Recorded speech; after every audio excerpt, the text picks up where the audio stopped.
Məkkə şəhərində neçə dəfə Peyğəmbərə suiqəst hazırlayırlar.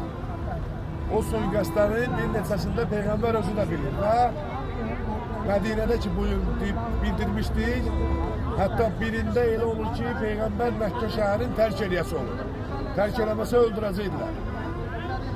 Ətrafındakına, yoldaşlarına, belə deyək də, səhabələrlə deyir ki, kim mənim ölüm yatağında yatar, hansı ki, gəlib onu öldürəcəklər. Heç kəs cavab vermir, bir neçə dəfə təkrarlayır və Həzrəti İmam Əli əleyhissalam Peyğəmbərimizin ölüm yatağında yatmaq istədiyini deyir və yatır. Quran-ı Kərimdə haqqında ayə nazil olur. İnsanlardan eləsi var ki, ya Rasulallah, mənim və sənin, yəni Peyğəmbərin yolunda canını verməyə hazırdır. İmam Əlinin şəhəninə nazil olan 300 ayədən biri də odur. 300-dən daha da artır. Peyğəmbər tərk edir, ölüm yatağında İmam Əli yatır. Gəlib görürlər Peyğəmbər deyil, öldürmürlər, ondan dışımız yox. Birinci xəlifə Əbu Bəkirlə bir yerdə Peyğəmbərimiz bu yerdəki izinə düşürlər düşmənlər.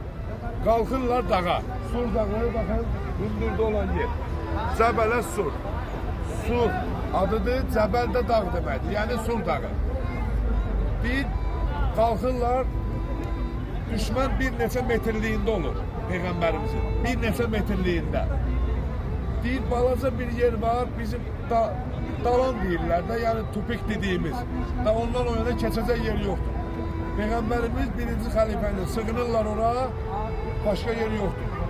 Necə Yusuf əleyhissalam qapı bağlı olanda qapılara tərəf getdi, Allah ona qapı açdı. Peyğəmbər sığınır ora.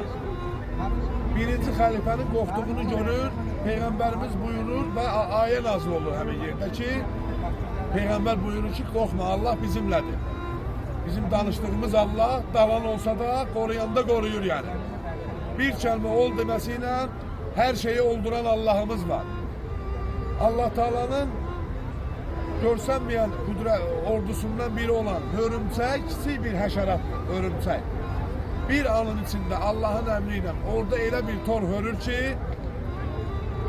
düşmən gəlib çatır, oranı heç belə deyək də tərpətmir də.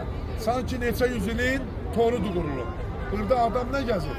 Heç kəsin ağlına gəlməz ki, 3 dəqiqə qabaq bura kimsə girir. Və oradan da fikirləşirlər, görəsən hara getdilər, yəqin bizim bilmədiyimiz bir yol var filan.